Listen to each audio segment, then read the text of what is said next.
Good afternoon. It is an absolutely sweltering afternoon here. It is blue skies, but we have got a weather warning coming this afternoon.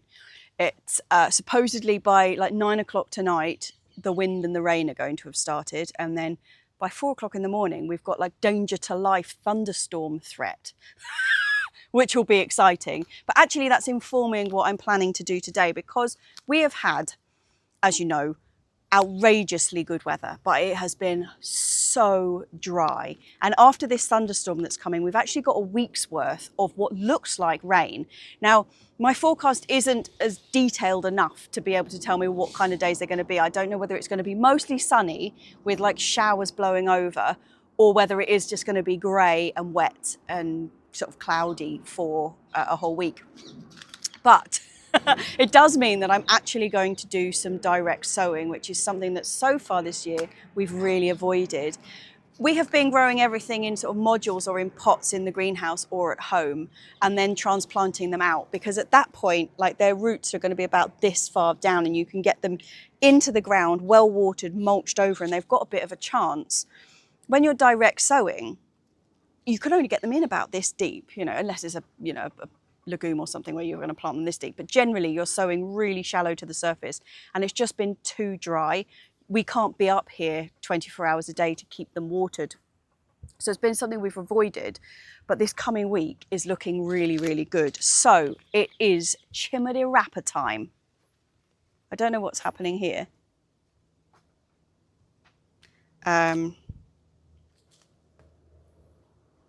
No idea, sorry about that. But yeah, chimney rapa. So chimney rapa is one of the things that I sow every year, and I always get asked what it is for people who haven't sort of watched year on year on year me waxing lyrical about it. It's actually a turnip top. So in the same way that a beetroot and a chard are essentially the same plant, one variety has sort of been bred to have the root form, and the other to have these really strong, beautiful leaves to pick. The same is true with the chimney rapa. One, like a turnip, has been bred to grow the turnip bulb under the ground, and the chimney rapa has been bred to grow flower spikes on top, and they are utterly delicious. They're quite mustardy, so it's a brassica. Turnips are brassicas, so it's got that quite mustardy brassica taste, almost like an Asian green, like a Mizuna type taste. But they're just so beautiful, and they were a discovery from a couple of years ago. I'd say probably 4 or 5 years ago. We've been growing them ever since, and I love them. They don't come in named varieties as such. There are a couple of named varieties, but generally they come in times that they take to harvest. So you've got 60-day chimney rapa. There's 40-day, I think, is the youngest one, or the one that takes the least amount of time. 40-day, 60-day, 90-day, and 120 days. And the 120 days is like the prized one, because they're a really well-formed, much more robust plant. Whereas the 40, 60, 90-day ones tend to be a little bit wispy, and then they start producing their flower spikes quite early. So it depends, but they all have a very, very similar flavour profile, which is flavour profile of deliciousness. Traditionally, it's the thing that you get in, well, I know that we had it in Amalfi, but you do get it all over. But it's the Italian sausage, which is the fennel seed and pork meat sausage, and chimney rapa on a pizza, on a white pizza, absolute classic. And then you also get orecchiette pasta with chimney wrappers, absolute classic. I think that's from Puglia. Actually, the whole thing might be from Puglia, but still wonderful. And because of the weather, that's what I'm going to sow first. Righty ho, this is the bed that we're going to sow them into. Actually, we have been busy the last couple of days planting out the stuff that came back from Hampton. So it has been the peppermint chard and the Ford Hook giant chard. We've also been putting in the 2 curly kales, which was the red curly kale and the green curly kale. We planted the red and the green curly kale actually long ways in the bed rather than across, because slightly irritatingly, the width of the window boxes that they were growing in is quite considerably shorter, like 30 centimetres shorter than our bed. So putting them long ways is a bit of a waste of space. Like here, we've got like big gaps on the end, but that's me just being fussy. We then also had a massive picking of the chard. We went through and tidied them all up, not just these ones, but the other ones that we've got growing down there, and had a bit of a chard lasagna fest. So although the main purpose of us picking the chard is to eat it, it also serves another purpose. Because we're just planting this out now and it's been growing away in those window boxes quite happy. When you plant something out, it's often a good idea to reduce its leaf growth on top slightly, you know, because that's where it's losing its moisture from. And although we are due rain, it has been really, really dry. And just in case the rain misses us again, I'm just reducing the top growth, which should give it a better chance of getting its roots in the ground. So while we're also doing that, I must remember we've got figs to pick before we head off today.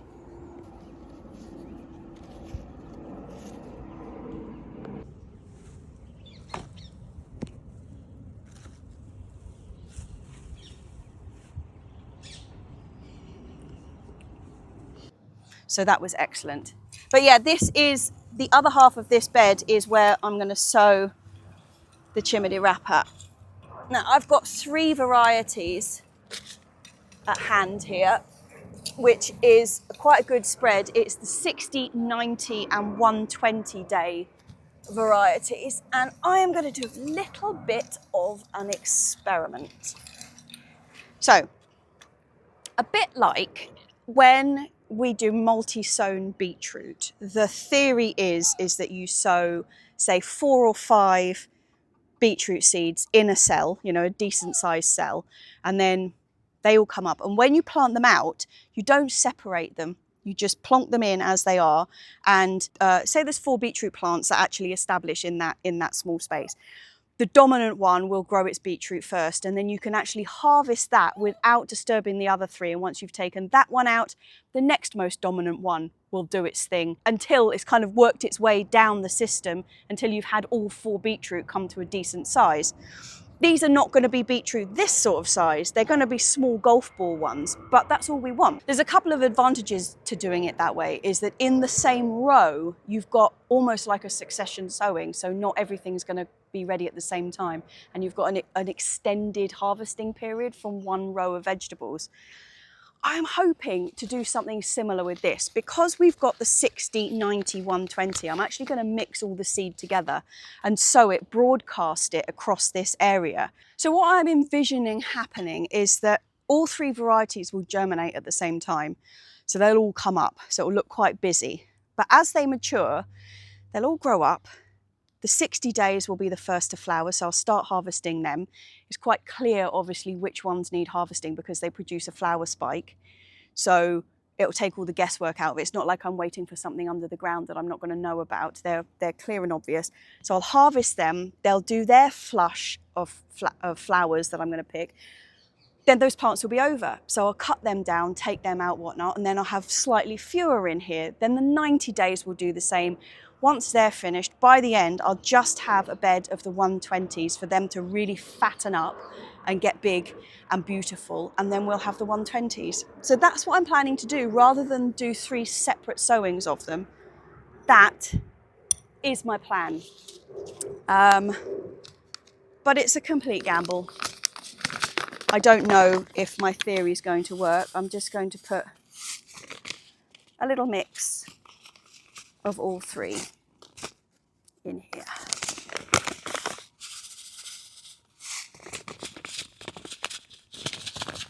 They do have slightly different sowing times, but it tends to be early and late. So the shorter harvesting crops obviously can go in later because they take less time to come to picking, to come to harvest time. So I'm not worried about that, and I'm sowing them pretty much dead bang in the center of when they're all happy to be sown. I'm kind of taking an average. Okay, I think that is probably enough.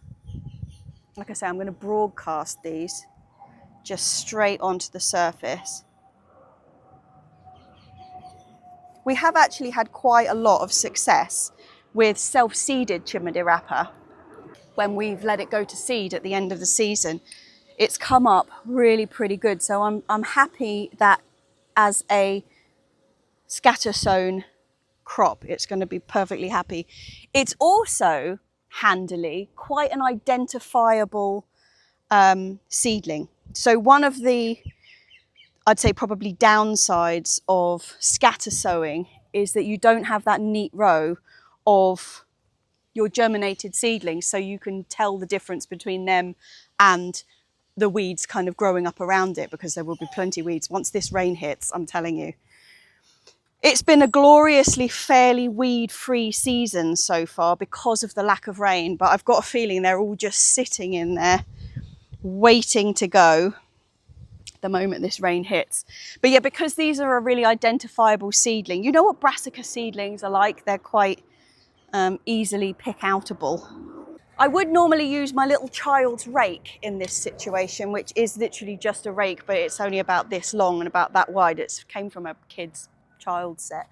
But we had it in the shed at Hampton, and one of the other gardens needed to borrow it for some reason, and they snapped the handle off it. So I'm just waiting to reattach the head to it. Now, I don't want these to be in too deep, so I'm just roughing up the surface. It's not perfect. I mean, scatter sowing is one thing.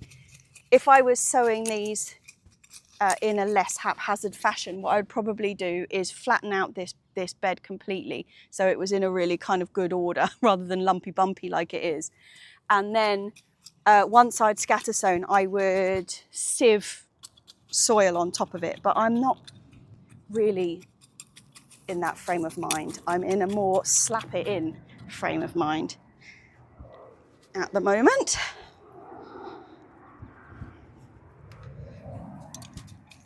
So I roughed this soil up first, so it's already loose.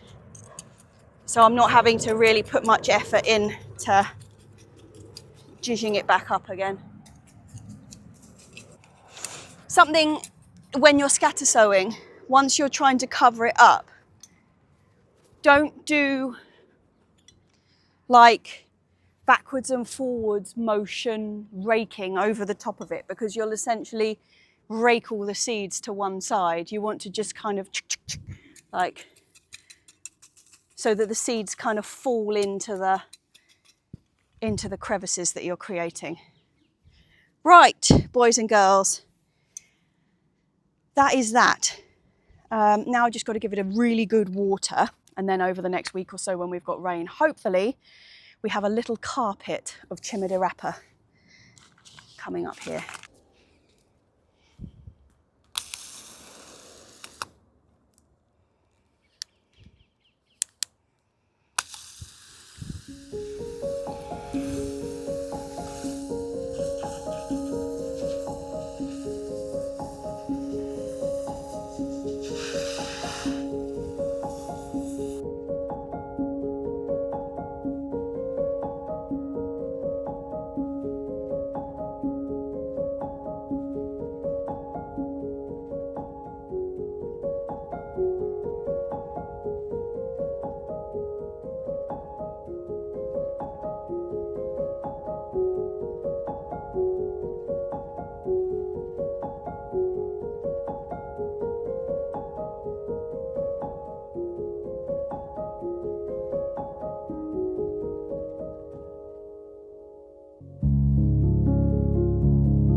Okay, next job on my list is to chop back the grape a little bit. If I had infinite space and I hadn't made a very definite promise to Mum that I wasn't going to let this grapevine go crazy, I would just leave it. But it is going crazy. It is taking over and it's pushing the roof of the fruit cage off. So I'm going to give it a chop back. I've got to be really, really careful to identify where the bunches of grapes are coming. And then I'm just going to cut a length off the arm or the tendril, you know, leaving 2 or 3 buds up just to contain it all a little bit. yeah, nothing too drastic, just enough that it doesn't look like a hairy monster. But look at this. Grape! Grape, grape, grape. Now this is is that one that's coming off it? Yeah, you see, look, it's pulling everything. There's no grapes past that point, so I'm just going to pull it off. Yeah, it's just leaves coming in there. There's nothing else. And that is the grape that I'm trying to look after. So that's good. Now this one is another nightmare one. I've just got to be really careful that there's no actual grapes attached. And I don't think there is anything. There's just ones up further up this end, so I'm going to chop that one there. Yep. Look at this, more grapes. That is going to be a problem.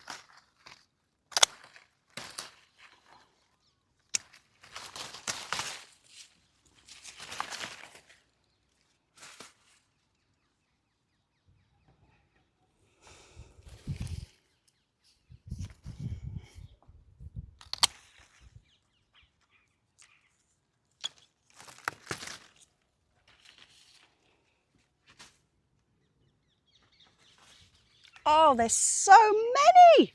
So, okay, I know that like 6, 7, whatever bunches of grapes I'm talking about here are nothing in compared to some people. Like this year, I've seen grapevines on this site which are smothered. There seems to be more grape bunches than there are actually leaves.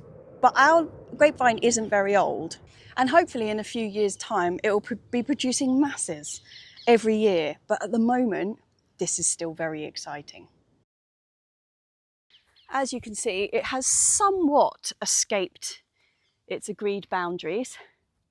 Now, grape check. There's nothing. Do you know what? What I would love to tell you is the variety that this grape is. But for some inexplicable reason, I cannot find it anywhere. And I'm calling on the great powers of the internet here. If anybody who's watching remembers either what episode I planted it in, or happened to take a note of what variety it was. I know that I put it on Instagram, but I cannot for the life of me find the post where I actually planted the thing, in which case I would have mentioned what the variety is.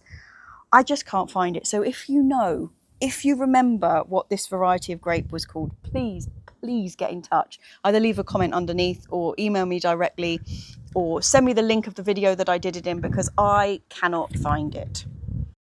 These are the raspberries that we supposedly dug out from in this patch here in the fruit cage last year, because they were diseased and not really doing very much. But look at this, of course, you know what's like, last chance survivors, they're fruiting beautifully now.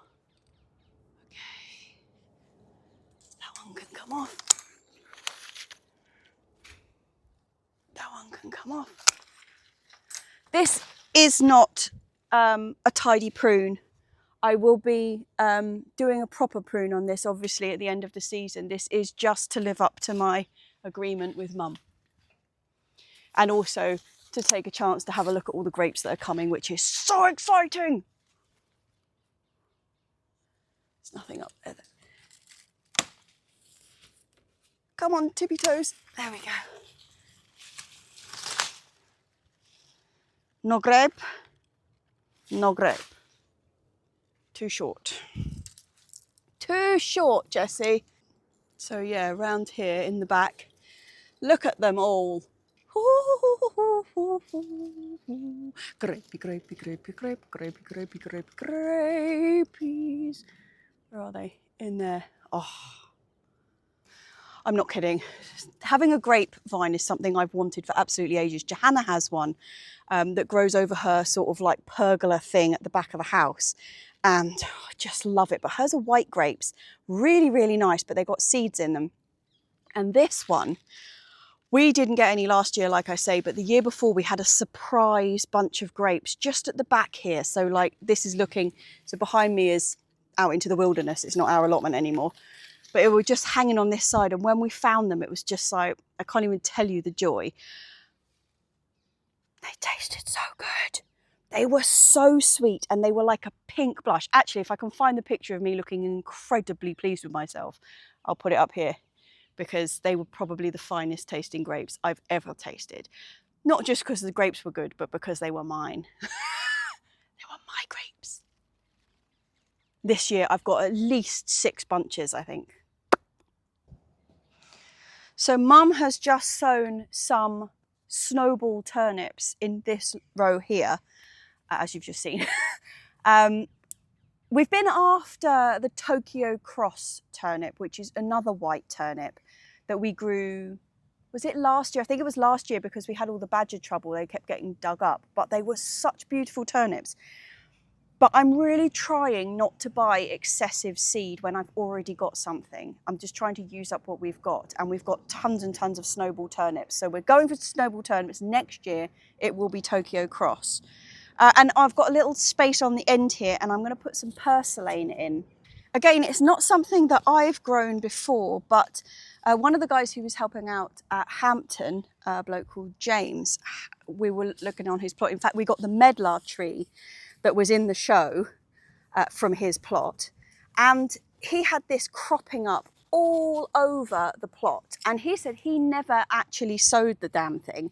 It came from whoever had the plot before him had some growing and let it go to seed, and it seeded everywhere. So what I'm hoping is going to happen is that it's going to become a bit like rocket in this garden, where it's just there. It's one of those things that if you need rocket, you just kind of look around and you'll find some. We do sow rocket directly at the beginning of the year, just because it's can be a bit slow to get started. I thought that was a slug. It's a stone. But yeah, I love that when you've just got loads of self-seeded stuff coming up everywhere. And you can move it, you know, you can transplant it, but just knowing that it sort of becomes your own variety that's slowly morphing on your plot. I just love that. And purslane, he actually gave me one of his plants, and I've eaten it. And it was delicious. It's like a fleshy, almost looks a bit like a sedum. It's round. The plants do get a little bit large, but I'm just trying this as almost like a seed bed version. They get quite big. In fact, I tell you what, I'll just show you the one that I've got at home. And they're really, really tasty. So if we can get this growing up here, I will be, oh, that's very fine seed. Look at that. I will be a very happy bunny if we can get some going in here, and then I can transplant them around the plot. And then we should just have them for the future. Lovely. Right, let's water that in.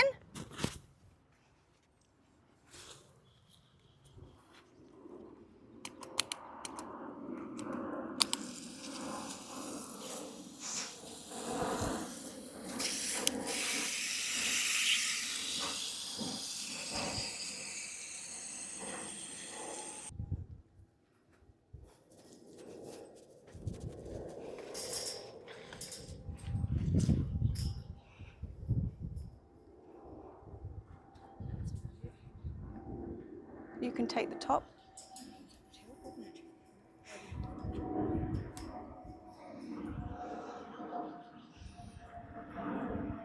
There we go. Now you've got some contraption going on here, haven't you?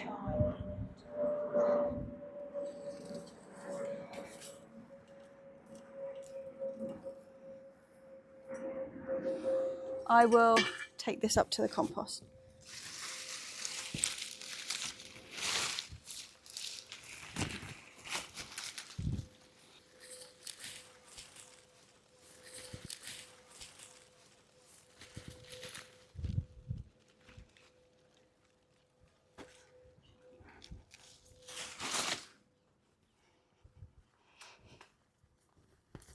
So not only is there grape excitement going on, you know, I did the chop back in here last week. Well, things have really moved on. Let me show you. We've actually, sorry, I'm standing on the floor. That's why you're jiggling all over the place. we got colour. We have colour. Okay, right. We've got a bit of major excitement coming along here. Oh, a bit of major excitement there as well. But no, look at this. Oh yeah, pure beauty. Yes, yes, yes. Coming up here, more colour. Look at that beauty. There's a bit of orange down there. There's a bit of red in there. Oh. We have some chocolate cherries just starting to do their thing. We have, God, that's absolutely beautiful, that thing. There it is. Oh, it's gone again. Look at the amount of sun gold we've got. We are doing some picking today, boys and girls. Oh, so exciting. Yeah, really, really a top-notch happy rabbit.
Well, we never got the thunderstorms, I'm sad to say, but it is absolutely chucking it down. It's been raining non-stop, like all day so far today, which is lovely. We really, really needed it, but I was hoping for a bit of bang, crash, boom, flash, you know, but sadly it isn't to be. However, I do have my purslane to show you. So this is what I sowed, direct sowed at the allotment, which is currently getting a really fantastic watering. Yeah, it's a beauty. I mean, can you see it's got quite fleshy leaves. They're rubbery kind of feeling, a little bit like a skinny sedum, like I was saying. They are frost tender, so it's a seasonal thing, you know, they'll come up in the summer. If we get it to self-seed, it'll come up in the summer and then die back in the winter, hopefully by that stage having already seeded itself elsewhere. So we get a perpetual purslane experience. In fact, this one was just about to flower. You see it's got these little flower buds on there, so I will be saving the seed from this one. But yeah, so it's a frost tender Mediterranean leafy green, I think as they would describe it as, but you can eat it raw in like salads and stuff. It's got quite a neutral flavour. It's a little bit like lamb's lettuce in that sense, but the texture's really, really nice. And then apparently, if you've got loads of it, it's really good in soups and stews and all that kind of stuff. Same way that you would use most leafy greens in that sense. But yeah, the texture of it's what's really, really nice about it. So like in salads and stuff, oh, I can just taste it, or in sandwiches, you know.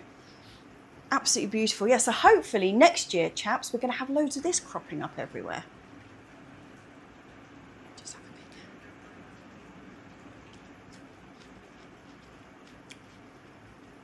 Which I tell you what, it does taste extraordinarily like lamb's lettuce, but with more gusto in its texture. That would be my review of purslane.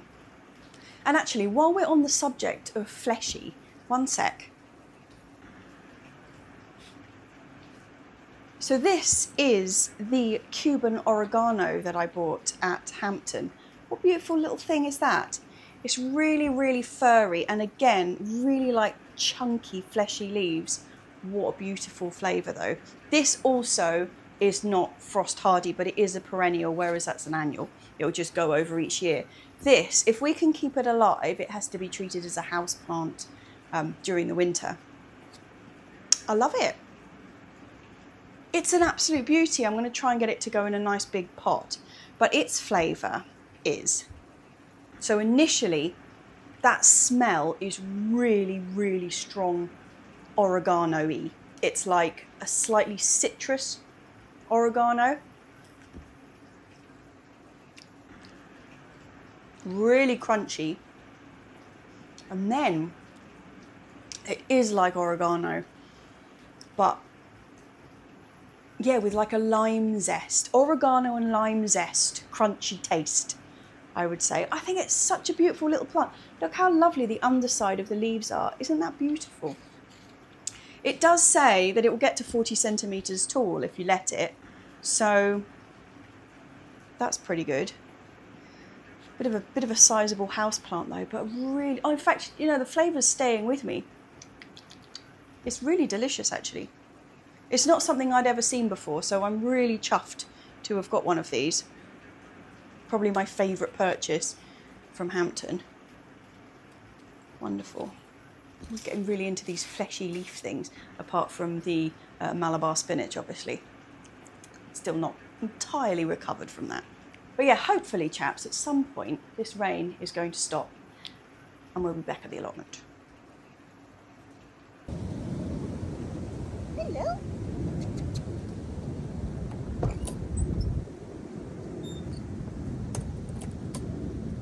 What are you doing?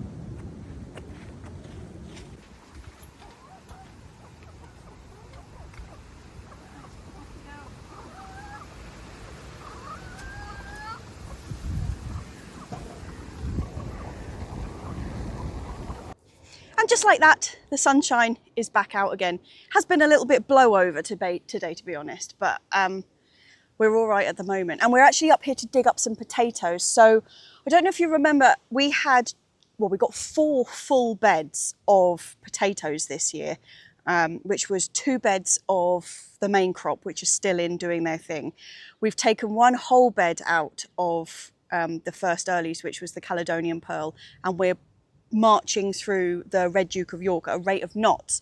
We've got 1 more row of them to dig up today, which we're going to do. Oh, the sun's gone in again. It's probably going to start chucking it down again in a second. But we're going to try and get those potatoes out of the ground before it does start raining again. And then we've also got 1 pot that was originally grown for Hampton. We made a lot of backup things in pots for Hampton just in case it was a disaster, but they were well over by the time Hampton came along, and also we had plenty, so they weren't needed. We turfed out 1 pot much earlier and it had almost nothing in it. I think for a number of reasons, mainly due to the fact that we haven't been watering them. They were started in the greenhouse really early and they were looked after quite well then. And then when the weather started picking up, you know, and it started getting quite, sorry, you're blowing all over the place in the wind. Start that again.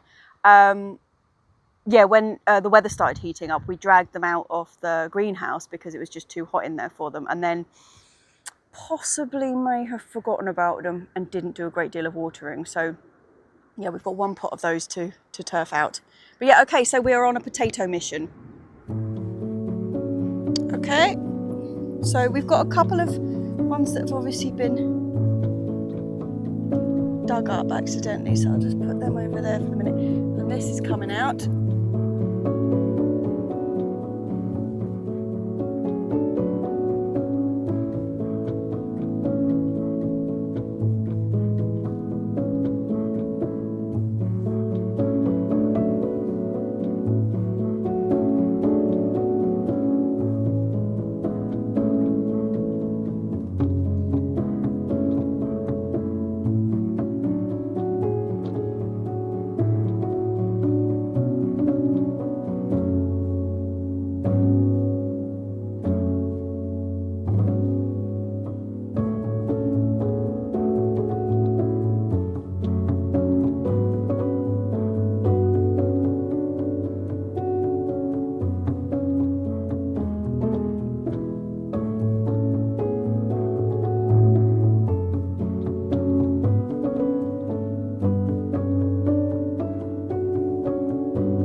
Ooh, right, some big boys.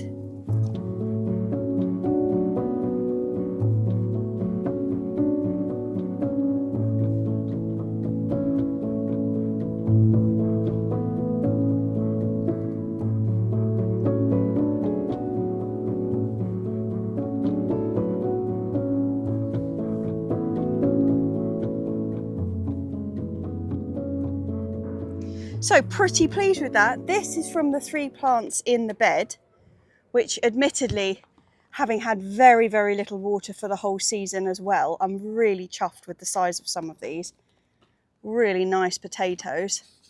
And no scab, which I'm really chuffed about because some of the other ones have been really scabby. So these are great. And then these are the ones from the pot. So there would have been 3 potatoes, I think, planted in that little pot there, which was way too many, really. I mean, they were just for show. We weren't necessarily after a big crop out of them. It was just to have something nice and foliagey for the show. So yeah, these are bonus potatoes. Sorry about the wind. Bonus potatoes. Yeah, pretty chuffed with that. They're gorgeous colour as well, aren't they? This is Red Duke of York. What stunners. I'm just looking around. We've got so many butterflies this year. Actually, let's go somewhere less windy, shall we? So we're in the shed for a butterfly chat. No, I was going to say, we have seen so many butterflies this year, which is phenomenal because last year we saw barely any. Like the buddleia that we've got like up behind the pond, they're called butterfly bushes for a reason, you know. Every year they are covered in peacock butterflies to the point where it looks like it's a joke. Like somebody's come and stuck them on. And then last year I didn't see a single one, which was so sad. And then this year they've just been everywhere. The little blue ones whose name right now I can't remember. But commas we've seen loads of, and gatekeepers we've seen loads of. Unfortunately, there's been an awful lot of cabbage whites, large white and small white this year. But to be fair, just to have them around is still nicer than to not have any. But what I was going to say is that actually the great big butterfly count is happening at the moment, which is an opportunity to really count what you can see. So the idea is you choose 15 minutes, sit somewhere where butterflies are likely to be on a sunny, not particularly windy day, and just wait 15 minutes and note down what you see. I'll put the links to the chart underneath, because it's got all the identifications of like the most common butterflies in the UK, which would be a really useful thing to have anyway if you're not au fait with all your butterflies, because I'm not, as you can tell, me trying to remember the names of things. But we've seen tons and tons of the butterfly that I used to call tiger moths, which turns out is not actually called tiger moth, it's called the Jersey tiger. Still a tiger, you know. It's actually running from the 1st of July all the way until I think it's the first week in August. So it's going on for a while. You just choose your 15 minutes on a sunny day and do a count. And we're going to be doing it next week. We've got some really beautiful weather coming up again at the end of the week. So we're still in a little bit, you know, dodge. Rain showers coming across. I think it's about Thursday, it really brightens up again. It's not going to be anywhere near as hot as it was. It's going to go back to about 25 rather than sort of 32, 33. And we're just going to do a sit down and a butterfly watch. So that will be in next week's video. But anybody who's interested in either taking part or just having a look at the butterfly ID sheet, I will put all the links to that underneath. What else have we got to do today? We've got to pick some kale for dinner to go with them potatoes. Oh yes, there is a red pepper to pick. The first red pepper to pick. And actually there's a couple of bits in there that are looking amazing. We have got the Sugar Rush Peach from JB. Is so laden with peppers or chilies that I had to pin it up today. Not pin it up, you know what I mean. So yeah, brilliant. Let's go into the greenhouse and see what we can find. Yeah, things are coming along in here really, really nicely. Once again, very impressed with the quad grows. They've really maintained these plants so well during the ridiculous hotness and dryness. They look great. But yeah, have a look at these Sugar Rush peaches. There's so many of them in here. This seed came from JB, like I said, and we did grow it last year, but we got very, very few, and then none of them actually came to ripening. So yeah, I am super, super chuffed with the number we've got in there. So we've got 2 of these plants on the go. This one has got more than the other currently. And this one here, we actually have one ready to pick. Admittedly, I think I should have taken this off a lot earlier. The plant itself was actually quite stunted because it produced that chili really, really early, and the wise thing to do would have been to take it off because the plant itself was really stunted because of it, but I wanted it. I really wanted it. It was the first like fruit to appear. But look at the size of the plant, if you see what I mean. Like, it's just starting to do something else at the top here now. We've got another fruit, but that one in comparison to all of these chaps, which are massive, I could have made a wiser decision. But that little bit of frivolousness has led to the first chili picking of the year. And to be fair, looking at the rest of these plants, I don't think we're going to be short of chilies later on, she says, crossing everything and hoping she hasn't just jinxed it. Right, come to me, baby. Come to me. Look at that. Beauty. Do you know what? I don't even know what variety that is. I think it was one of the ones really early on that suffered when we had the first problems in the greenhouse, not the greenhouse, in the conservatory at home earlier this year. Hence I left the chili on because I didn't think the plant was going to do that much, but actually everything's come really good since we got them in here. Absolutely marvellous. I'll tell you what else is in here that we need to do. We have got a tomatillo or tomatillo that needs to go in. This is a phasalis, you know, like a Chinese Cape gooseberry, except that it's not orange, it's green, so you make salsa and such like out of it. Grew this one from seed. Last year, somebody gave me a couple of these to put in, but they were really, really late, and we planted them outside, and obviously the weather was just atrocious, so they never did anything. But this is already just starting to produce some flowers, so I'm going to get it out. Where are you going to go? I tell you what, you know, earlier I was whinging about the fact that the window box that we grew in at Hampton aren't the same width as our bed, so we've got all these gaps where we tried to plant them. I think that's actually just going to be the perfect gap to stick a tomatillo in, so I take back my whinge. It's going to fit perfectly in that space. Glorious.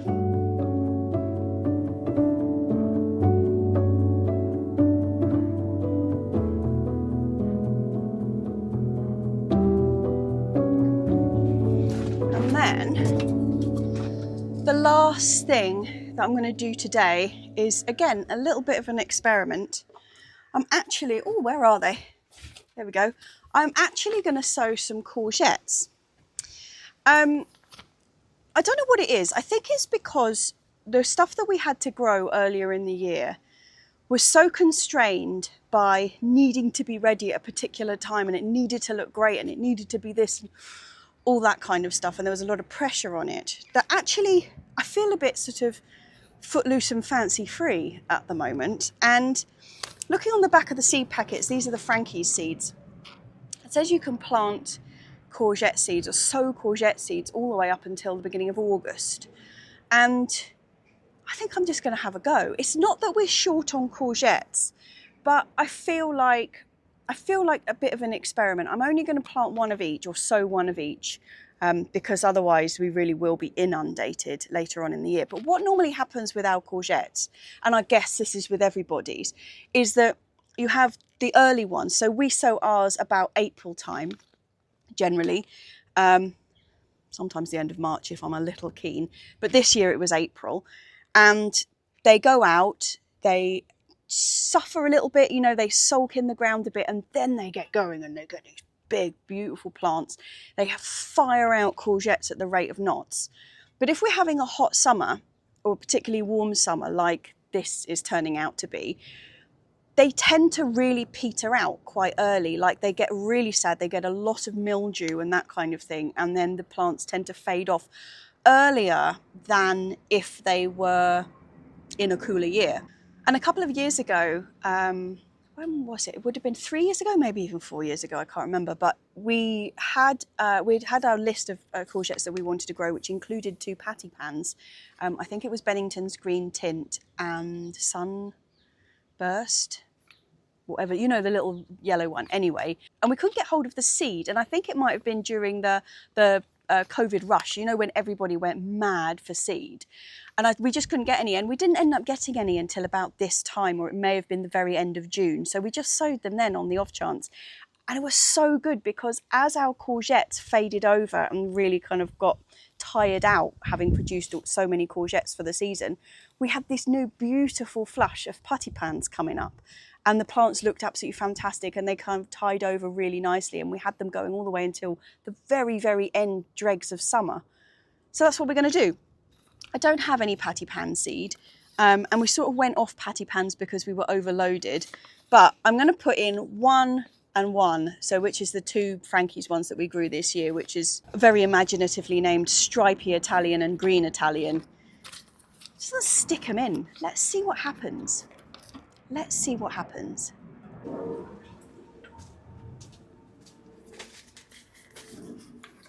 I've actually already got a tray here that's got basil growing away happily in it, and it's got a whole, you know, what's it called? Row of wet, nice, soggy compost in there, which I was going to sow some lettuces into, but I actually didn't end up doing it. So I'm going to put a couple of courgettes in there. The thing with them is that they grow so quickly, you know, that I reckon it's worth trying out. I know that probably the information on the back of the packet is for like Italy rather than Richmond or southwest London, but I think it's worth a go. Even if it's just an experiment and we're, by the time these come up, we're absolutely sick of courgettes, which is a likely scenario. It's a good thing to know for later in the year, because I might do, say, 2, 2 and 2 next year, rather than doing 8 courgette plants or whatever the hell it was I did earlier this year. If these work out well, I might do 2 early, 2 mid and 2 late, and try and ease out the courgette glut. What do you think? Madness or genius? Okay, well, I think that's probably us done. All that's left really is to go home, have a glass of wine and a cheers. It's a beautiful temperature up here now. It's had moody in the sky, but you know, it's not rained yet. Once again, more figs. You know, yesterday we picked everything that was ripe, and today we've got a whole new flush. Can't even speak, I'm so excited. A whole new flush of ripe ones. Can't believe how quickly that happens.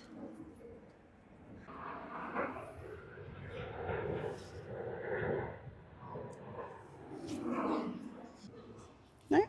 Just bits. It's so beautifully ripe. Mm.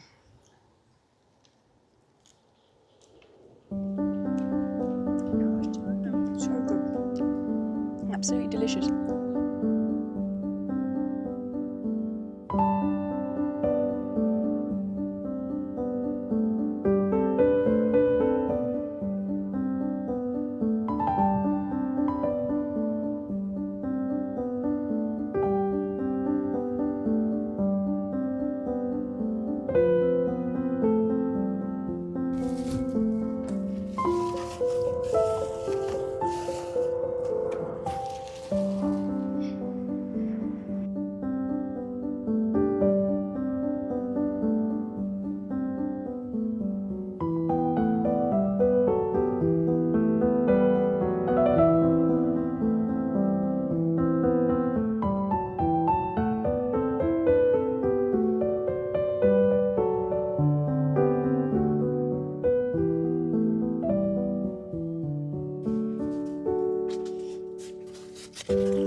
Cheers, chaps. I feel like we're right back in the swing of it now. Got loads done at the allotment this week, or at least what we didn't get done, we now have like a clear itinerary of what we need to get done, pretty sharpish. There's actually quite a long list of things to sow next week. Yeah, so it's all go. This is going to be a very quick cheers, obviously, because this video is long, very long. I cut so much out of it as well. But yeah, so a couple of things to say, though, before I do nip off. That is the podcast. So Alex and I's podcast, Common Ground, was supposed to be out on Friday. But due to various things, mainly water shortages in Essex, it seems, we've been a bit delayed. So that's coming out at the end of next week. So before next week's vlog is out, the podcast will be out. And it's got JB on it this time, which is very exciting, talking about fermenting chilies and such like. So yeah, exciting times, but it's just been a bit delayed. I'm really hoping that Alex has got some of this rain that we've had the last couple of days. It's a bit of a dry section right now, hence I've just run outside with my glass of wine. But yeah, so basically, chaps, it is huge cheers. Cheers to my Patreons, as always, who are the names you see at the end of the vlog. They are the people who keep this going week in, week out. Their patience is, well, outstanding and also much appreciated. So yes, cheers, chaps. See you next week.